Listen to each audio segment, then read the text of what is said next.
Therapies जो होती है, डिफरेंट थेरेपीज क्या हो, किस तरह से आप करेंगे। तो I would like to invite doctor Neha. वो आपको बताएंगी कि ये स्टार्टिंग अगर कोई भी डिजीज होती है तो वो उसका कॉज क्या होता है और हम उसको कैसे क्योर करेंगे। राइट। या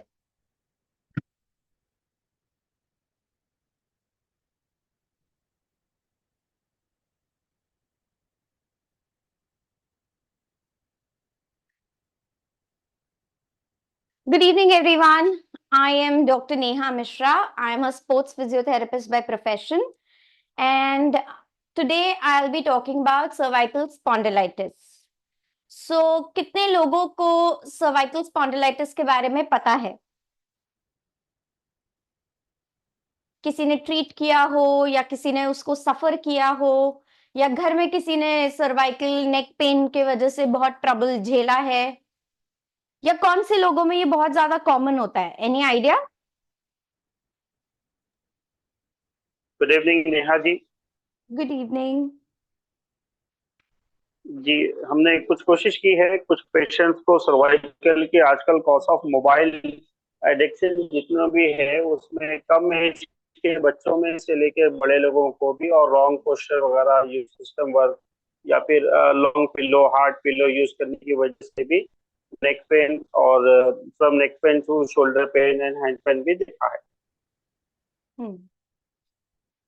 राइट, वेरी ट्रू। आजकल बहुत ज्यादा फोन यूज करने के वजह से, बहुत ज्यादा टाइम कंप्यूटर के स्क्रीन के सामने ऐसे बैठने के वजह से बहुत लोगों को सर्वाइकल इश्यूज होते हैं, जिसमें हम यूजुअली पेशेंट्स क्या कंप्लेन करते हैं? नेक पेन की, शोल्डर पेन की, चक्कर आने की, हेडेक की। ये सारे बहुत कॉमन कंप्लेन्स होते हैं when it comes to cervical spondylitis. So let's see what is cervical spondylitis. So the objective of today's webinar is to learn about the introduction, anatomy, causes, symptoms, risk factors, and diagnosis and management of cervical spondylitis. If you can see this image clearly, this is a picture of a healthy spine. Okay, what is happening is the disc space is getting reduced. It is lapsing over each other. Overlap हो रहा है. Why is it happening? Any idea? Why does it happen?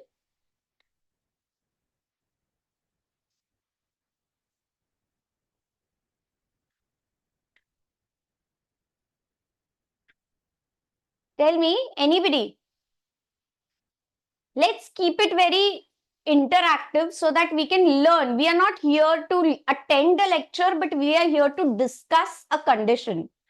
Okay, unless and until we don't discuss, our motto is for you guys to learn, discuss, and interact in such a way that there can be good exchange of knowledge. At RSM Integrated Acupuncture College and Hospital Research Center, we objectify or we design our programs in such a way that you can use it in your practical and day-to-day life. ये आप जो training sessions हम अभी launch कर रहे हैं in September, it would be really really very informative, very descriptive, as well as discussion based and evidence based practices पे होगा। मैम मैम हिंदी में बताइए ना, हिंदी में। जी, मैं हिंदी में बोल रही हूँ।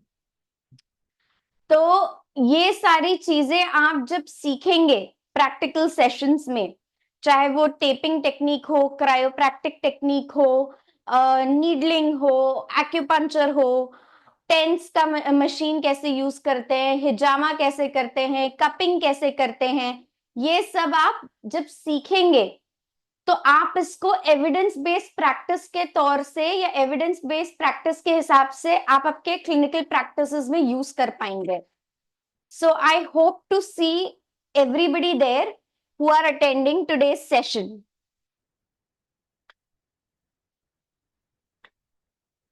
Okay. So what is cervical spondylitis? Cervical spondylitis, also known as cervical osteoarthritis, is a degenerative condition affecting the cervical spine. तो क्या होता है cervical spondylitis में? उसको ऑस्टियोआर्थराइटिस भी कहा जाता है. क्यों ऑस्टियोआर्थराइटिस कहते हैं उसे? क्योंकि वहां पे डीजेनरेशन स्टार्ट हो जाता है. And what is degeneration? Degeneration is nothing but जो बोन, हेल्दी बोन होता है वो पोरस होना स्टार्ट हो जाता है. दो हेल्दी बोन के बीच में जितना गैप होना रहता है वो गैप या तो बढ़ने लगता है या तो कम होने लगता है. ओके, तो ये सब जब कंडीशन होती है तब सर्वाइकल स्पॉन्डिलाइटिस होता है. अब लाइटिस, अब दो कंडीशन होते हैं, एक होता है सर्वाइकल स्पॉन्डिलाइटिस और एक होता है cervical spondylosis. Cervical spondylosis and लाइटिस में क्या डिफरेंस है? Any idea? ऐसे लो. एक में सूजन आ जाती और एक शायद घुरने लगता है ओके. शायद. लॉसेस का मतलब होता है टेम्पररी, लॉस हुआ है. देर इज इधर डिजेनरेशन हैपनिंग जहां पे गद्दी में ये हो गया, डिस्टेंस बढ़ गया है या कम हो गया है. लाइटिस मतलब इन्फ्लेमेशन, जब कहीं कभी इन्फ्लेमेशन हो जाता है अंदर. इन्फ्लेमेशन के क्या साइंस होते हैं? Swelling, redness, pain, right. तो ये जब कंडीशन होता है तब हम उसको कहते हैं सर्वाइकल स्पॉन्डिलाइटिस. अब प्रिवेलेंस, प्रिवेलेंस यानी कितनों में हम कॉमनली पाया जाता है. Common in individual over the age of 40. ये टेक्स्ट बुक डेफिनेशन है कि 40 लोगों के उम्र के बाद ये कंडीशन होती है. बट आज की लाइफस्टाइल को देखते हुए, जितना हम कंप्यूटर के सामने बैठते हैं, जितना हम फोन्स यूज करते हैं, हमारे जो हम नेक का पोजीशन यूज करते हैं, उसमें लेस देन 40 एज वालों को भी सर्वाइकल स्पॉन्डिलाइटिस होता है. Then what is the importance? Early diagnosis and management can prevent further complication. तो जब हम इस चीज को जल्दी पकड़ ले या जल्दी इसका ट्रीटमेंट करना शुरू करें तो हम इसको सीवियर होने से रोक सकते हैं. Okay.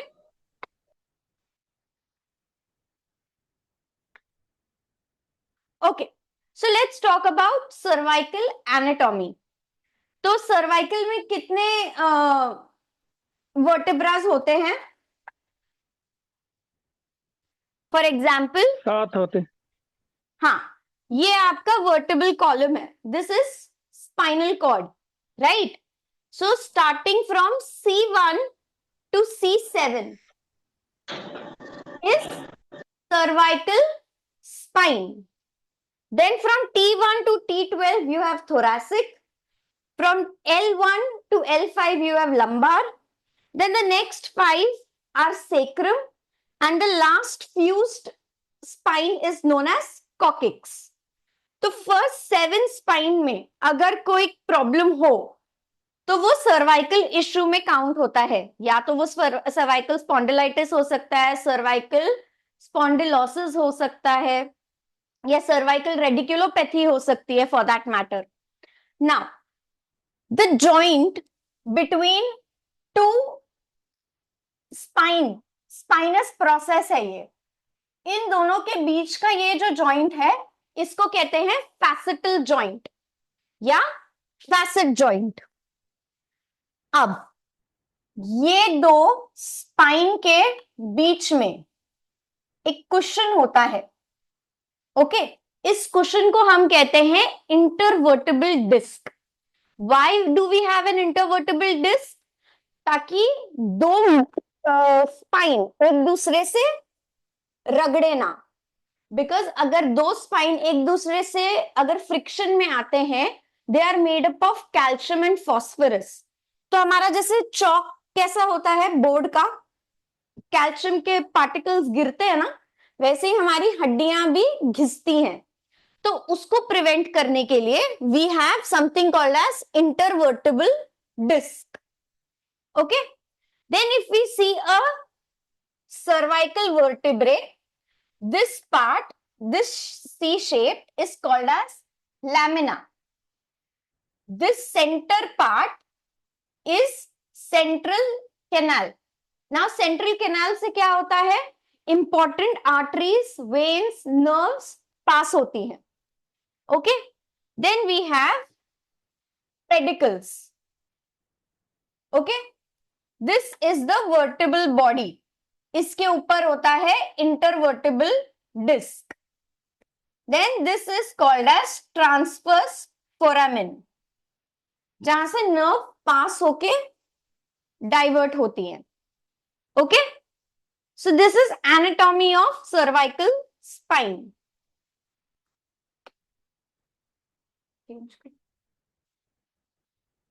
Now, what is the function of an intervertebral disc?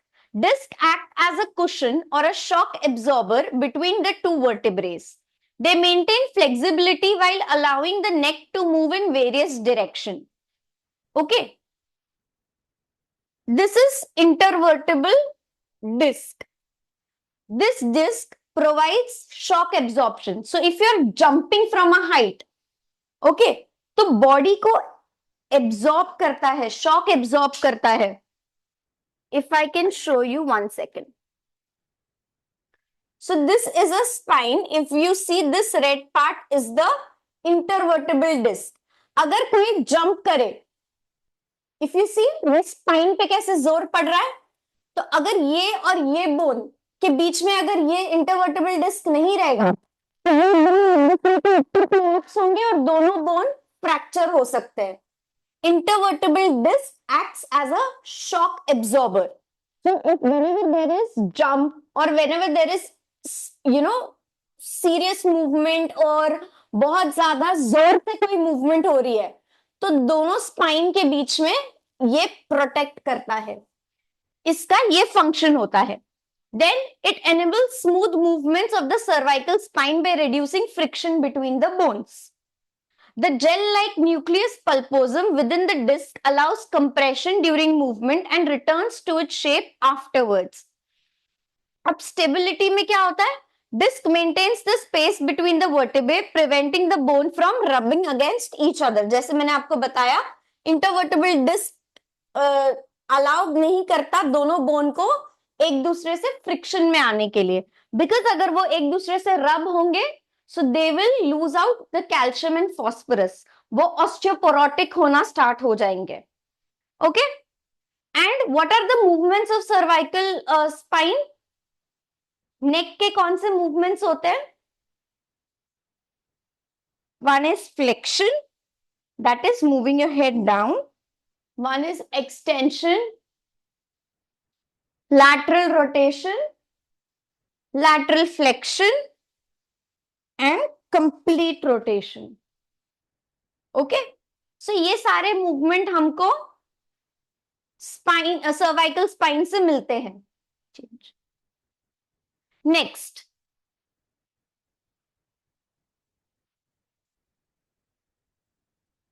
we have is the nerves.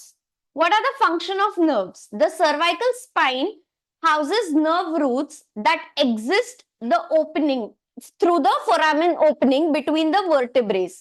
These nerve control sensation and motor function in the arm, shoulder and hand. Role in mobility. Healthy nerve function ensures coordination and smooth control of movements in the neck and the upper limb. Nerve transit signals that allow quick controlled response during movement. Proper nerve function helps in maintaining postural control, balance, ensuring the neck and head remain stable during various activities. When compressed, nerves can cause pain and reduce mobility, impacting the stability.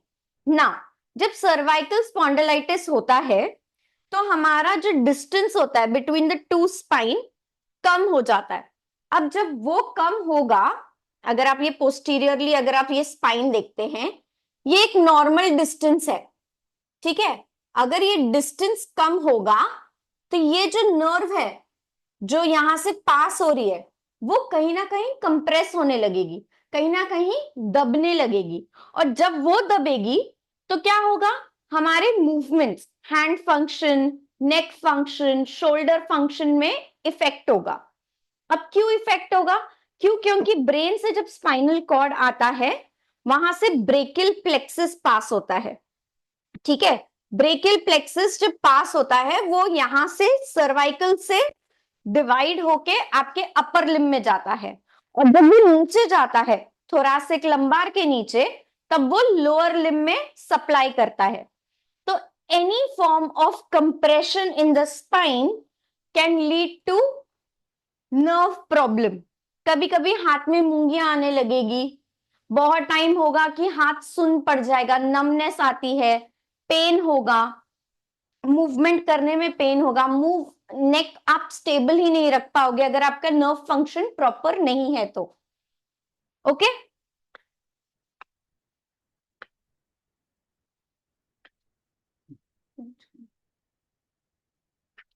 Next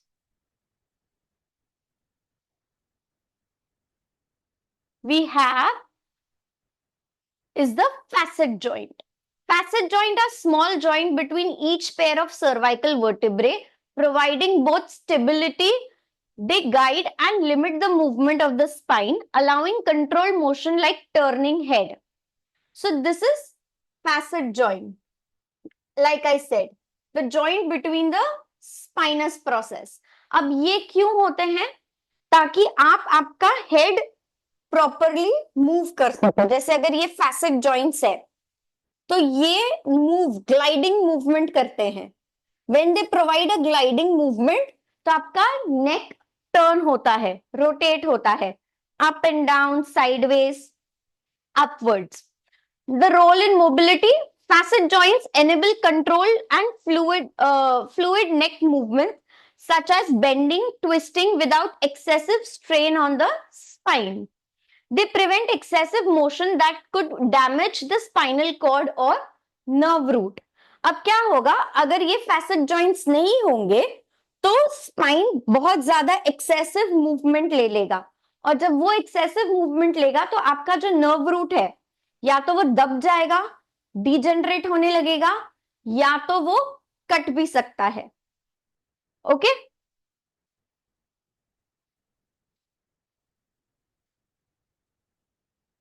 next. सो आप लोगों को समझा अब तक हम क्या discuss कर रहे हैं, या मैं आपको क्या बताने की कोशिश कर रही हूं? कोई डाउट है अब तक आपको? मैम मैम हिंदी में बताइए ना, अंग्रेजी उतनी समझ में नहीं आ रही। देखिए, ये इंग्लिश और हिंदी दोनों हैं। बहुत सारे लोग हैं जो इंडिया के नहीं हैं, बाहर के हैं, जो इंग्लिश ही समझते हैं, तो मुझे इसको दोनों लैंग्वेज में रखना पड़ेगा। अगर आपको कोई कंफ्यूजन हो रहा हो तो आप मुझे क्वेश्चन पूछ लीजिए, मैं आपको हिंदी में जवाब दे दूंगी। ठीक है, नेक्स्ट। मैडम जी, ये तो आपने समझ लो ये बता रही हूँ, उपचार क्या है फिर इसका? बता रही हूं, अभी तक तो हम सिर्फ कंडीशन ही जान रहे हैं। बिना कंडीशन जाने उपचार करने लगेंगे तो पेशेंट कैसे ठीक होगा? चलो, नहीं, ये तो आप समझ लो डायग्नोसिस कर रही हो आप, फिर इसका उपचार बताइए। जी बताऊंगी। तो अब आता है कॉजेज ऑफ सर्वाइकल स्पॉन्डिलाइटिस। अब क्यों होता है? First is age related wear and tear. जैसे जैसे एक इंसान की उम्र बढ़ती जाती है, वैसे वैसे बॉडी में कैल्शियम डिपोजिशन, मिनरल्स कम होने लगते हैं, न्यूट्रिशन वैल्यू कम होने लगता है, वो डीजेनरेशन में जाता है। तो usually age related wear and tear की वजह से भी स्पॉन्डिलाइटिस हो सकता है। Then we have genetic predisposition. Genetic predisposition का मतलब होता है, यूजुअली अगर किसी को फैमिली हिस्ट्री हो तो उनको ये चीज एक सर्टेन एज के बाद ना चाहते हुए भी होती है। फिर आता है पुअर पोस्चर और प्रोलॉन्ग सिटिंग। ये बहुत कॉमन कॉज हो चुका है सर्वाइकल स्पॉन्डिलाइटिस का, क्योंकि आजकल हमारे पास डेस्क जॉब्स बहुत है। कॉर्पोरेट में सिटिंग जॉब्स बहुत होते हैं, लैपटॉप पे बैठना होता है, घर पहुंचने के बाद भी लैपटॉप होता है। अगर हमारा एक स्क्रीन छूटता है तो हमारा दूसरा स्क्रीन सामने आ जाता है। हम ब्रेक लेने के लिए भी हम दूसरा स्क्रीन यूज करते हैं, that is a small screen, also known as phone, है ना। हम लैपटॉप से ब्रेक लेना हो, काम से ब्रेक लेना हो, तो हम फोन में रील्स देखना चालू कर देते हैं। तो हम हर टाइम एक स्क्रीन की तरफ देख रहे हैं, जिस वजह से प्रोलॉन्ग सिटिंग और पुअर पोस्चर हो रहा है। दूसरा होता है ट्रॉमा और इंजरी टू द नेक। अगर किसी को ट्रॉमा हो गया, कोई गिर गया, कोई कार एक्सीडेंट या बाइक एक्सीडेंट में हो, किसी को लग गई हो, तो उसके वजह से सर्वाइकल स्पॉन्डिलाइटिस हो सकता है। Occupational hazard like desk job, repetitive neck movement. Next, so these are the causes of cervical spondylitis. Now, what are the symptoms? अब पेशेंट को डायग्नोस अगर करना है तो पेशेंट आपको क्या बोलेगा? First is neck pain and stiffness. वो बोलेगा मैं कोई भी मूवमेंट करता हूं या मैं बैठे भी रहता हूं तो मुझे नेक पेन होता है, बहुत ज्यादा टाइट लगता है, बहुत स्टिफनेस आ गई है। नेक्स्ट होता है radiating pain to shoulders and arm.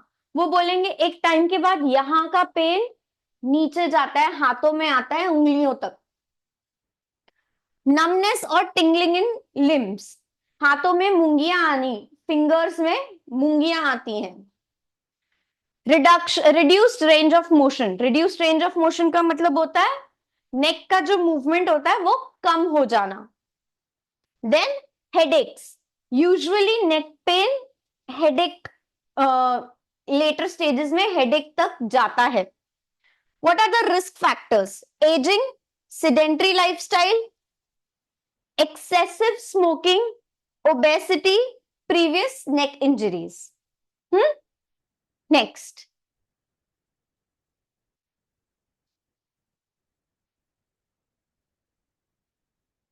Now, diagnosis. अगर हमको डायग्नोस करना है पेशेंट को, तो हम उनको क्लिनिकल साइंस एंड सिम्टम्स के साथ साथ इमेजिंग जैसे एक्सरे, एमआरआई, सीटी स्कैन्स कर सकते हैं।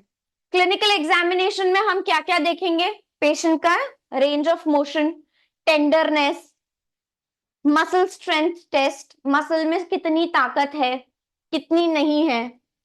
Other test is nerve conduction test. जब कंडीशन बहुत ज्यादा सीरियस हो जाती है या सीवियर हो जाती है, जहां पे पूरा हाथ 24 घंटे नम होता है, तब हम करते हैं nerve conduction test. Nerve conduction test से हमको ये पता चलता है कि नर्व कितना सेंसेशन कैरी कर रही है, कितना परसेंटेज ऑफ सेंसेशन कैरी कर रही है, उसके ऊपर हमारा ट्रीटमेंट डिपेंड होता है। Next, now conservative management. अब आते हैं हम उपचार के तरफ। हम उस चीज को कैसे कंजर्वेटिवली मैनेज कर सकते हैं? तो कंजर्वेटिव मैनेजमेंट के लिए सबसे पहले होता है फिजियोथेरेपी, जिसमें हम स्ट्रेंथनिंग एक्सरसाइजेस देते हैं, नेक का स्ट्रेचिंग एक्सरसाइजेस देते हैं, पोस्चरल करेक्शन करते हैं। देन अगर हम मेडिसिन की बात करें तो हम उसमें एंटी इंफ्लेमेटरी देते हैं, मसल रिलैक्सेंट देते हैं, पेन किलर्स देते हैं। Then what we suggest to patient is heat and cold therapy, ठंडा या गर्म का सेक करना to reduce pain and inflammation. Then we have lifestyle modification, जिसमें हम पेशेंट को ergonomic एक्सरसाइजेस के बारे में बताते हैं, ergonomic posture सिटिंग के बारे में बताते हैं, उनका बेसिकली ergonomic करेक्शन करते हैं हम। Okay, next, advance treatment options. अब ये तो था हमारा बेसिक ट्रीटमेंट जो हमारे पास अवेलेबल था इतने सालों में। अब जो एडवांस ट्रीटमेंट आ चुके हैं उसमें फर्स्ट आता है स्टेरॉइड इंजेक्शन। सो बेसिकली आपके स्पाइन में जाता है, जिसमें पेन किलर रहते हैं, स्टेरॉइड रहता है और थोड़ा एनेस्थेटिक फीलिंग रहता है। फिर दूसरा आता है ट्रैक्शन, मैकेनिकल ट्रैक्शन। सो एक बेल्ट होता है जो आपके गले में बांधा जाता है और मशीन से कनेक्टेड रहता है, तो मशीन आपके नेक को पुल करती है, बिकॉज वो डिस्क की स्पेस कम हो गई है, तो जब ट्रैक्शन होता है तो वो उसको पुल करता है और उसको नॉर्मल जगह पे लाने की कोशिश करता है। सीवियर केसेस जहां पे कोई इलाज काम नहीं कर रहा हो, कंटिन्यूअस नमनेस है, चक्कर आ रहे हो, हेडेक होता हो, उन केसेस में हम सर्जरी के लिए पेशेंट को सजेस्ट करते हैं। तो उसके लिए आपको एक स्पाइन स्पेशलिस्ट को दिखाकर कंसल्ट करके फर्दर सर्जिकल मैनेजमेंट की तरफ जाना रहता है ना। अगर ये कंडीशन नहीं चाहिए तो हम उसको प्रिवेंट कैसे कर सकते हैं? First is maintaining good posture, very important. Next is regular neck exercises.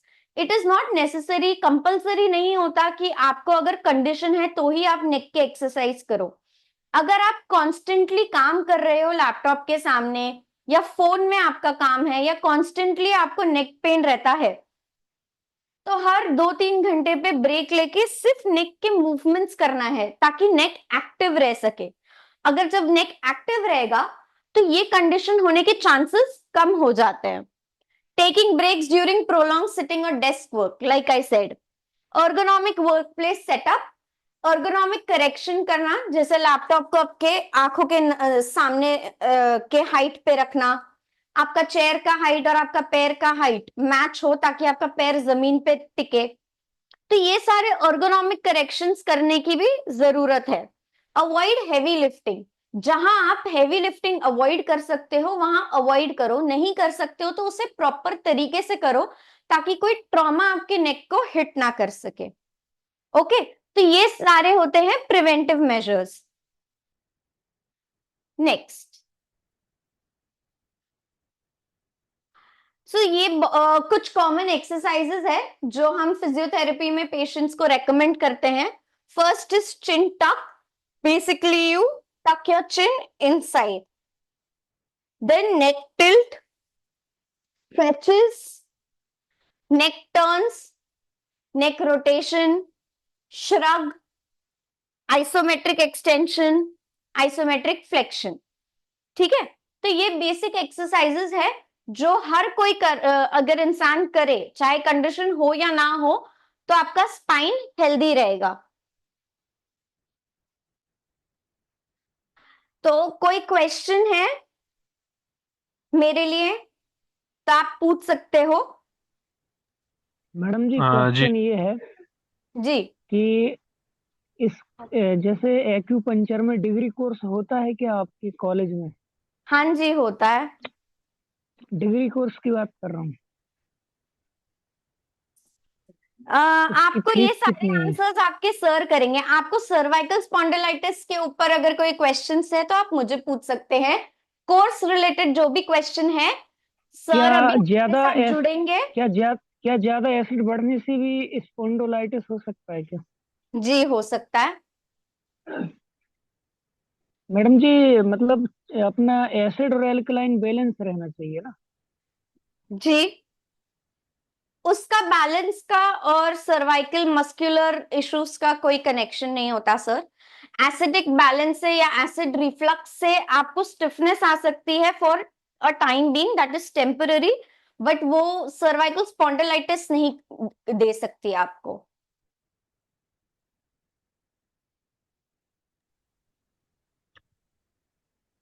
Any other hello question? Neha. हाँ जी, hello. Neha, this is Baz Mohammed from Afghanistan, Kabul, your student. Hi. Ma'am, question ये था सर्वाइकल में heat hmm therapy और cold भी, इसको हम कब दे सकते हैं और कौन सा ज्यादा प्रेफर करेंगे? मतलब केस, अलग अलग केस में अलग अलग कंडीशंस में दे सकते हैं या दोनों हम दे सकते हैं कि किस कंडीशन में कोल्ड थेरेपी, किस कंडीशन में हीट थेरेपी दे सकते हैं? It's a very good question. So हम क्या करते हैं, हम एक कंडीशन को डिवाइड करते हैं अक्यूट एंड क्रॉनिक स्टेजेस में। अक्यूट स्टेज तब होता है जब वो 1 से 3 महीने के ड्यूरेशन में हो, और क्रॉनिक तब होता है जब वो 3 महीने के बाद हो। तो यूजुअली हम अक्यूट स्टेज में जब इन्फ्लेमेशन पीक पे होता है तब हम कोल्ड रेकमेंड करते हैं। क्यों? क्योंकि अंदर ऑलरेडी इन्फ्लेमेशन हो रहा है। हीट क्या करेगा? इन्फ्लेमेशन को बढ़ा देगा, इरिटेट करेगा, उस टाइम पे हम कोल्ड एडवाइस करते हैं। और क्रॉनिक कंडीशन में क्या होता है, मसल स्टिफनेस में चले जाते हैं, तो ताकि उसमें ब्लड सर्कुलेशन इंक्रीज हो, ऑक्सीजनेशन बढ़े, हम उनको हीट थेरेपी देते हैं। बट अब अगर रीसेंट स्टडीज देखे जाएं तो रीसेंट स्टडीज कहते हैं कि every individual is different, her individual different होता है, किसी किसी को ठंडा सूट होता है, किसी किसी को हॉट सूट होता है। तो डिपेंडिंग अपॉन द कंडीशन, अगर बहुत ज्यादा सीवियर स्वेलिंग है, strictly go with ice. But अगर स्वेलिंग नहीं है, स्टिफनेस है, तो आप हॉट भी दे सकते हो। इन सीवियर केसेस और इन डिफरेंट केसेस हम कॉन्ट्रास्ट बाथ थेरेपी यूज करते हैं, which means combination of hot and cold together. हम पहले पेशेंट को बोलते हैं कि आप हॉट पैक लगाओ 10 मिनट के लिए, और वेसो कंस्ट्रिक्शन करने के लिए, यानी ब्लड सर्कुलेशन को थोड़ा कम करने के लिए हम आइस पैक इमीडिएटली लगाते हैं for next 7 minutes. So depending upon the case, depending upon the condition and the clinical symptoms of patient, आप decide करते हो hot pack देना है या cold pack देना है। Okay? Okay, thank you so much, ma'am. Welcome. Any other madam question? जी जैसे कि, हेलो जी मैडम जी, एक क्वेश्चन और है कि जी जैसे अब आप लोग जैसे कायरोप्रैक्टिक कराते हैं, तो हाँ जी। कायरोप्रैक्टिक और ऑस्टियोपैथी में अंतर क्या है, ये मैं समझ नहीं पा रहा हूँ, जबकि दोनों में बराबर होता है सारी चीज। ये सर आपको आंसर करेंगे। ये कंडीशन के ऊपर आप मुझे बोलिए। क्रायोप्रैक्टिक बेसिकली, मैं आपको एक छोटा एग्जांपल देती हूँ। क्रायोप्रैक्टिक इज बेसिकली एडजस्टिंग, जो गैस डेवलप हो जाती है दो जॉइंट्स के बीच में, हम उसे रिलीज करके जॉइंट को एडजस्ट करते हैं उसके एनाटॉमिकल पोजीशन के हिसाब से। बेसिकली ऑस्टियोपैथी में एडजस्टमेंट होता है, बट वो थोड़ा तरीका अलग होता है उन चीजों का। वजह सबकी सेम है, चाहे फिजियोथेरेपी हो, कायरो हो या ऑस्टियो हो। The bottom line is pain ठीक करना, पेशेंट को रिलीफ देना, बट ट्रीटमेंट और टेक्निक सबके डिफरेंट होते हैं। ठीक है, तो आपको इसका डिटेल सर एक्सप्लेन करेंगे। टॉपिक से रिलेटेड कोई क्वेश्चंस है तो I am very happy to answer, if not then we'll proceed ahead. Ma'am, And you told that some nerves starting from the brain yes, radiate to the arms, cervical, and they go up to the legs also. So can you elaborate on that? So basically हमारे nerves, हम जो function करते हैं वो हमारे nerves की वजह से फंक्शन करते हैं। हमारा कोऑर्डिनेटेड मूवमेंट, रिफ्लेक्सेस, सेंसेशन, हर चीज नर्व से होता है। और नर्व्स कहाँ से जनरेट होती है? ब्रेन से। और वो थ्रू आती है सर्वाइकल एरिया में, वो होती हैं जो हमारे लिम्स पे जाती है। फिर बाकी की नर्व्स नीचे आती हैं, जो थोरासिक और लंबार खत्म होने के बाद लोअर लिम में डिवाइड होती हैं। सो इसको हम जंक्शंस कहते हैं। तो डिफरेंट जंक्शंस डिफरेंट एरियाज को नर्व सप्लाई करता है। That's a very different and a very elaborative topic. But yes, अगर आप ये डायग्राम, अगर आप ये स्ट्रक्चर भी देख रहे हो, तो हर फैसेट से जो ये येलो आ रहा है, these are nothing but nerves. और ये कोई ना कोई जगह पे जाके सप्लाई कर रही है, चाहे वो सर्वाइकल हो तो ये अपर लिम को सप्लाई करती हैं, थोरासिक और लंबार हो तो ये बेसिकली आपके थोरासिक रीजन, थोरासिक केज और एब्डोमिनल एरियाज में नर्व सप्लाई करती हैं। बाकी की लोअर लिम की जो नर्व्स होती हैं वो आपके लेग्स में सप्लाई करती हैं। So different nerves, different actions. We have 12 different types of nerves that we have. It's a very elaborative Okay, ma'am. topic. Ma'am So if ma'am these मैं nerves, one by one. Ma'am मैं सुन नहीं पाया था, ये आप एक बार बता सकती हो ऑस्टियोपैथी और कायरोप्रैक्टिक में पूरा हो अंतर? जाने दीजिए, जो जिनका क्वेश्चन है उनका पूरा हो जाने दीजिए। I'll come back to you, sir. बोलिए ma'am. so ma'am, if these nerves when they end at thoracic, so there are chances that they may affect organs also, or they will affect only the muscular part, according to physiotherapy. So according to physiotherapy, the nerves are supplied to all the muscles as well as internal organs. Okay. There are nerves that are supplied to the organs also, and mostly 60% it's the musculature that gets affected.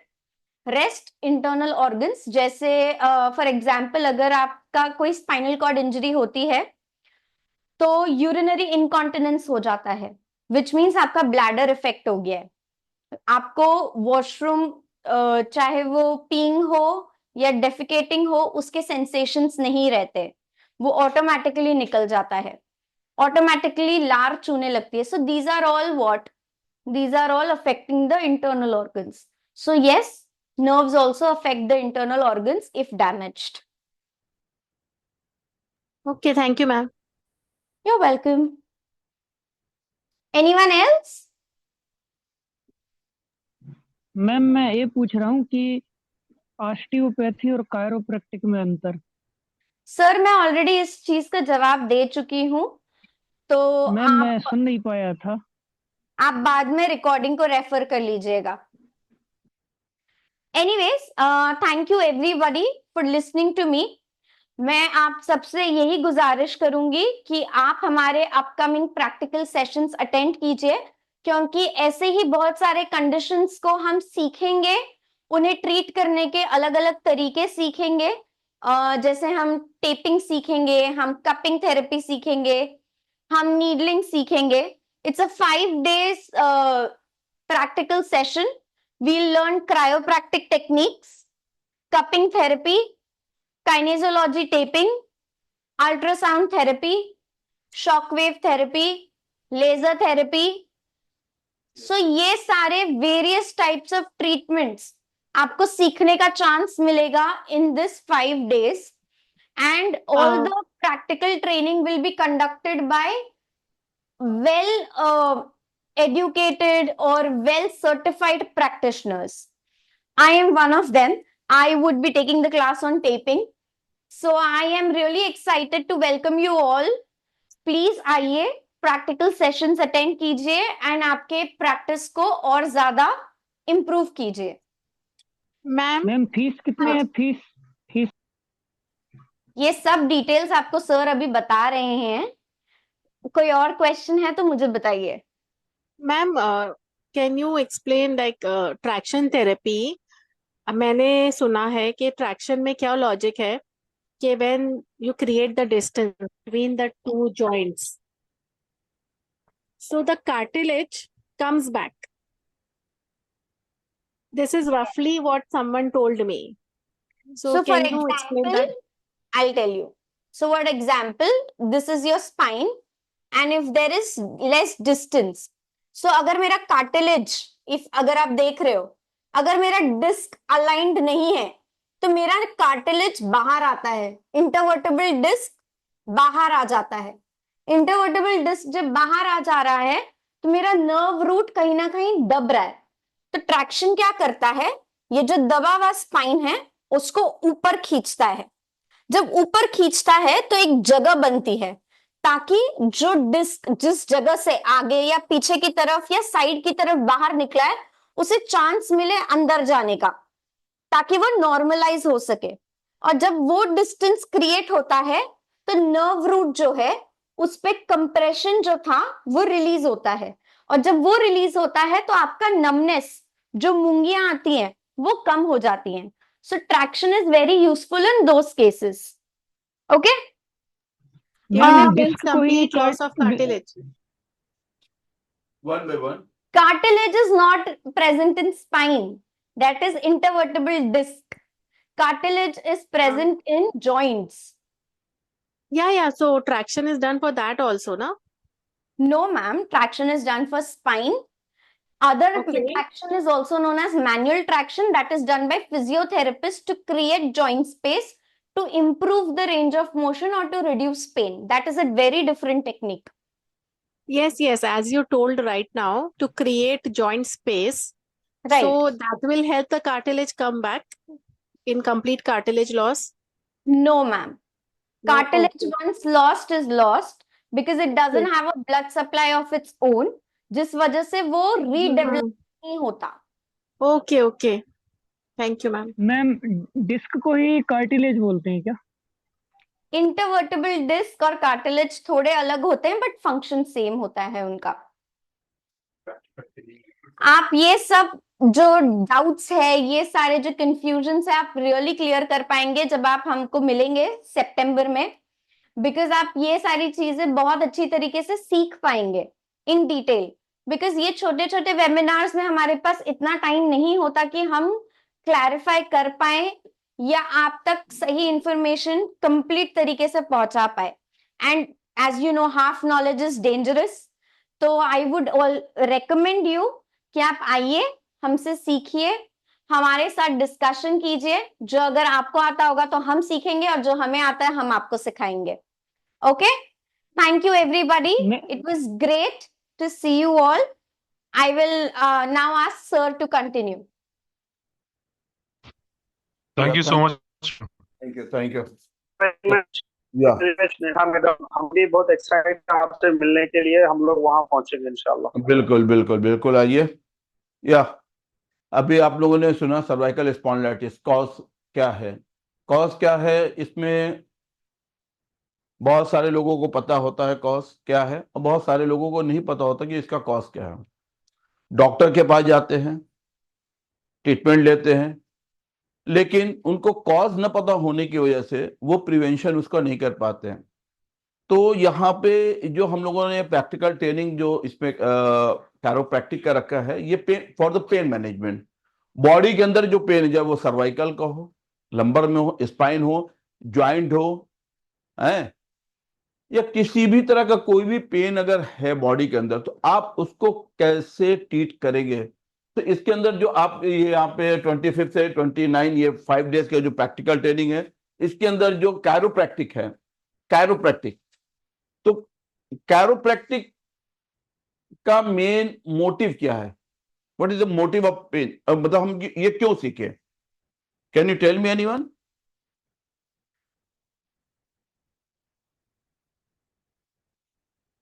आपने सुना हुआ है chiropractic, chiropractic सुना हुआ है, लेकिन what is the chiropractic? Sir, it's basically bone adjustment and relieving the pain. हाथों से उपचार किया जाता है इसमें। Let me complete one by one. Bone adjustment, ठीक है, लेकिन अगर मसल स्टिफ है तो कभी भी वो अलाउ नहीं करेगी मूवमेंट के लिए, तो what will you do? We'll go for cupping, needling. First muscles को स्टिमुलेट चीजें हैं। लेट मी कंप्लीट, जब मैं क्वेश्चन आपसे पूछूं आप तो बोलिए कि उसके अंदर क्या है, कि अगर मसल स्टिफ है तो हम सबसे पहले उसमें क्या है, मायोफेशियल रिलीजिंग टेक्निक का यूज करेंगे, जिसे मसल रिलीजिंग टेक्निक भी कहा जाता है। उसके लिए जो सेकंड मेथड है वो कपिंग है। कपिंग में भी दो तरह की चीजें हैं, जैसे भी आपने बताया, अभी मैम बता रही थी, हॉट एंड कोल्ड। तो किस कंडीशन में आपको कौन सी कपिंग करना है, ये आपको बताया भी जाएगा और हाथ पकड़ के सिखाया भी जाएगा कि बॉडी के किस एरिया में कितना सक्शन देकर कैसे आप ट्रीटमेंट पेशेंट का कर सकते हो, उसके मसल को कैसे रिलीज कर सकते हो। Clear? And the third method is ये टेपिंग को क्यों करते हैं, टेपिंग क्यों करते हैं, ये जॉइंट्स पेन में हमको रिलीफ देता है। हम कोई भी चीज करते हैं, जैसे अभी हमने कैरोप्रैक्टिक में देखा कि कैरोप्रैक्टिक क्यों करते हैं, बोन अलाइनमेंट के लिए। कपिंग क्यों करते हैं, मसल रिलीजिंग टेक्निक के लिए। थर्ड क्या है, टेपिंग क्या करता है, ये सपोर्टिंग ट्रीटमेंट है फॉर द पेन मैनेजमेंट। किसी भी बॉडी के अंदर कोई भी ज्वाइंट्स पेन है, उसके लिए टेपिंग किस तरह से करना चाहिए, ये सारी चीजें आप प्रैक्टिकल सीखेंगे। And other thing, ultrasonic therapy, इसे अल्ट्रासाउंड थेरेपी भी कहा जाता है। ये ultrasound therapy for the muscular and joint pain is a very very effective for treatment. अब ये आपको कैरोप्रैक्टिक के साथ क्यों रखा गया है, क्योंकि सारे पेशेंट को आप सिर्फ बोन अलाइनमेंट करके आप 100% रिजल्ट नहीं दे सकते। उसके लिए आपको ये अदर जो थेरेपी है, जो एलाइड मेथड है, ये इसलिए सिखाया जाता है ताकि आपके क्लिनिक में अगर कोई भी पेशेंट आए, उसको मैक्सिमम आउटपुट आप दे सके। इसके साथ अल्ट्रासाउंड थेरेपी के साथ साथ इसमें शॉकवेव थेरेपी आती है, शॉक वेव थेरेपी मसल्स के लिए अलग, बोन के लिए अलग, अलग अलग डिफरेंट फ्रिक्वेंसीज का यूज किया जाता है। ये किस तरह आप अपने हाथों से एक दूसरे पे, पेशेंट पे करके आप देखेंगे, जिससे आपको आपके अंदर कॉन्फिडेंस भी आएगा। सीखने के साथ साथ आपके कॉन्फिडेंस भी आएगा किस पेशेंट पे कौन सी टेक्निक का यूज करना, कौन से वेव का यूज करना है, राइट। इसके बाद जो आता है लेजर। लेजर क्या होता है, ये सुना हुआ है, जानते, आप सभी लोग जानते होंगे लेजर। लेकिन कौन सा लेजर किस पेन पे कैसे यूज करना, ये सारी चीजें आपको सीखने को मिलेंगे। ठीक है, अब आपका आता है क्वेश्चन आंसर का टाइम। यस,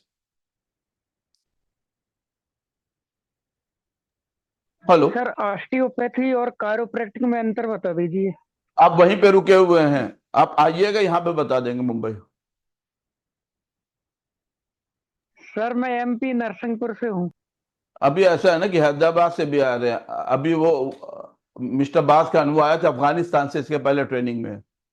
इधर सर आपको अगर यदि सीखना है, आपको अगर आंसर में सीखना है, आपको अगर सीखना है तो आपको प्रैक्टिकल ट्रेनिंग के लिए आपको आना पड़ेगा। आप सिर्फ एक क्वेश्चन पे रुकिए, what is the difference between the osteopathy and chiropractic, तो आप गूगल पे भी चले जाइए, उसके लिए आपको कोई जरूरत नहीं। सिर्फ अगर यही जानना आपको, अगर आपको वाकई सीखना है कि पेशेंट को प्रॉब्लम है, उसको कैसे डायग्नोज करते हैं, कैसे ट्रीटमेंट किया जाता है, तो उसके लिए आपको प्रैक्टिकल ट्रेनिंग आपको ज्वाइन करना पड़ेगा। यस, एनीवन, आप में से कोई, किसी के कोई क्वेश्चन है, जो चीजें समझ में नहीं आई या कोई आपको डाउट्स है, उसको पूछिए। हेलो।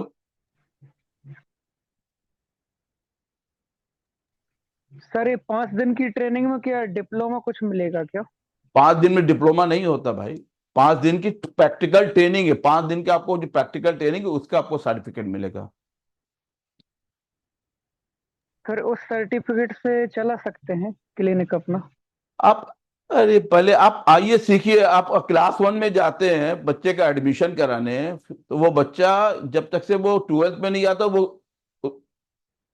तो आप पहले आप सीखिए। तो आप सीखने से पहले प्रैक्टिस करना शुरू कर देते हैं उसके बारे में। पहले आप सीखने की कोशिश कीजिए कि हम पहले हम इसको प्रॉपर सीखे, सीखने के बाद प्रैक्टिस ही तो करेंगे। सब क्यों जी सीखते हैं, सर। सब क्यों सीखते हैं? 5 दिन के अंदर कोई नाल डिप्लोमा के अंदर नहीं होता, पूरे वर्ल्ड में कोई हाँ सर मैं समझ गया हूँ, ये वर्कशॉप है नॉलेज बढ़ाने के लिए। लेट समझ मी गया हूँ सर, ये कंप्लीट। नॉलेज हाँ बढ़ाने के लिए। हाँ ठीक, मैं आपको एक चीज मैं बता दूं, ये 5 दिन की 5 डेज की जो प्रैक्टिकल ट्रेनिंग है, ये प्रैक्टिकल ट्रेनिंग है। 5 दिन के अंदर पूरे वर्ल्ड में किसी भी चीज में डिप्लोमा नहीं होता। वो diploma, degree course, certificate course, वो कोर्स एक अलग चीज होती है, ट्रेनिंग एक अलग चीज होती है। क्लियर? कोर्स और ट्रेनिंग के बीच में क्या ओके डिफरेंस, ये सर। समझ में आ गया? जी सर जी। ओके, आप में से और किसी को कुछ पूछना है?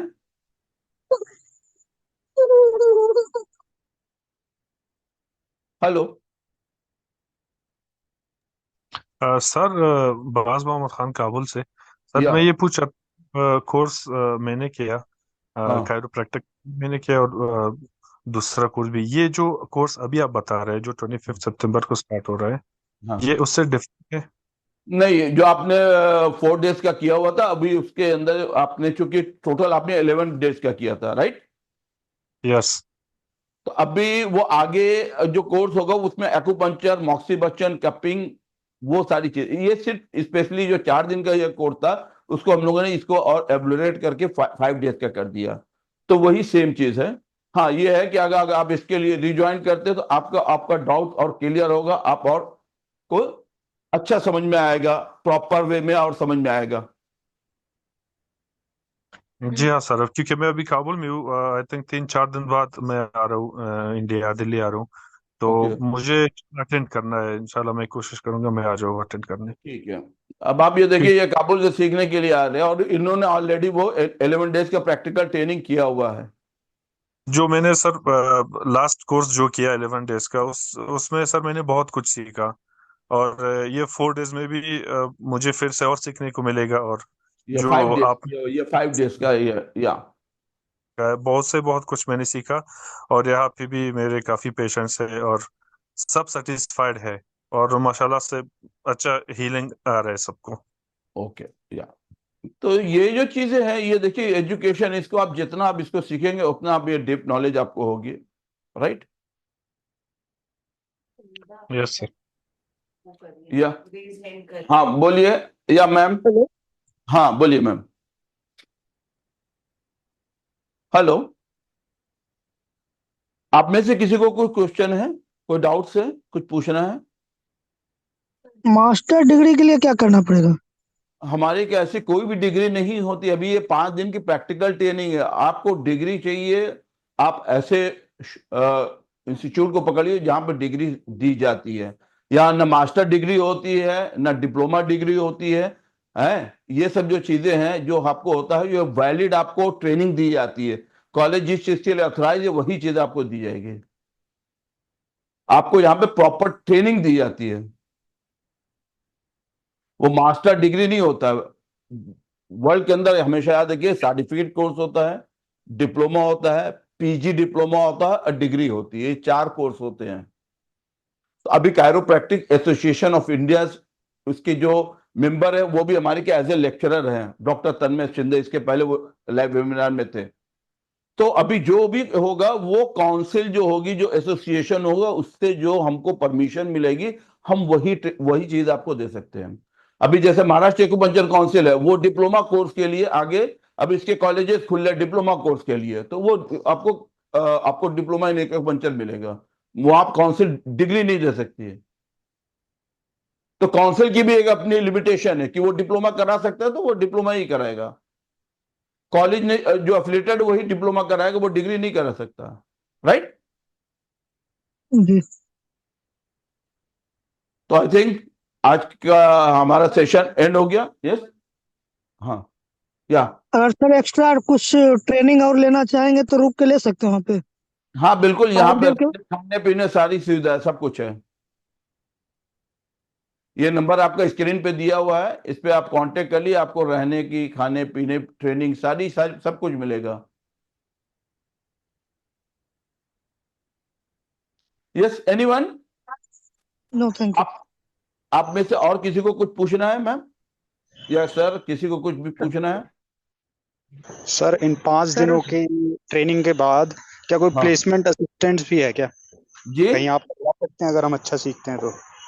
आप आपके ऊपर देखिए, ऐसा है कि एक क्लास के अंदर 2 बच्चे होते हैं, एक बच्चा टॉपर होता है, एक बच्चा फेलियर होता है। स्टूडेंट टीचर सभी को पढ़ाता है प्रॉपर, राइट? जी जी तो ये जी। डिपेंड सपोज आपके ऊपर करता है कि आपके अंदर क्या क्वालिटी है, कितना आपने सीखा, उसके हिसाब से आप पहले फैमिली में, फ्रेंड सर्किल में आप प्रैक्टिस कीजिए, फिर धीरे धीरे आपके अंदर कॉन्फिडेंस मिलेगा।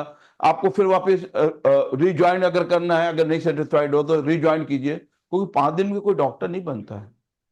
जी नहीं सर मतलब ये कहीं अगर कहीं क्लिनिक कायरोप्रैक्टिक है सर, आपका कहीं तो कहीं एज अ ट्रेनर अगर आप रखवा सकते हैं, सपोज कि अच्छा सीखा अगर किसी स्टूडेंट ने तो उसको आप कहीं ये जो होता है ना, इसके बाद जो हमारे क्या लेक्चरर होते हैं वो आपको वाइवा लेते हैं कि अच्छा आपके अच्छा अंदर क्या क्वालिटी आई, फिर उसके हिसाब से आपको आगे फील्ड बताएंगे, आपको रास्ता बताया जाएगा।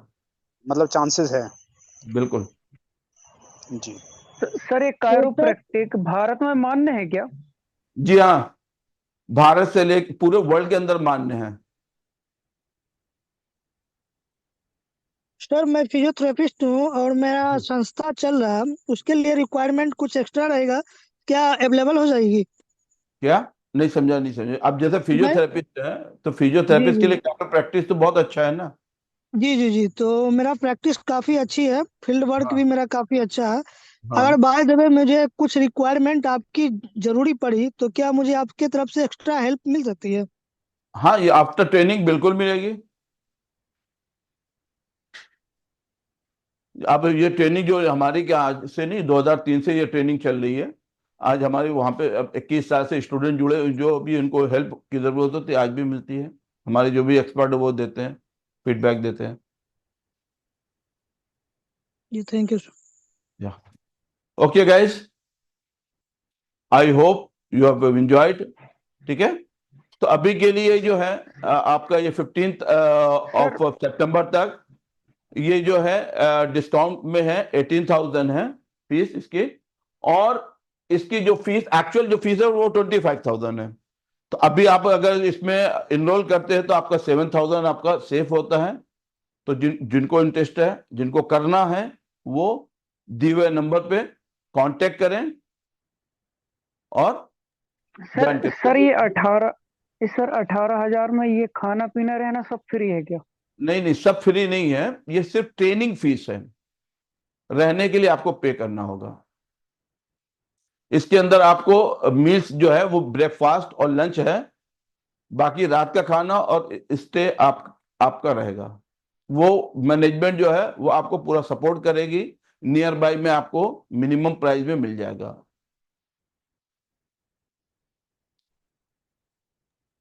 क्लियर? Okay sir.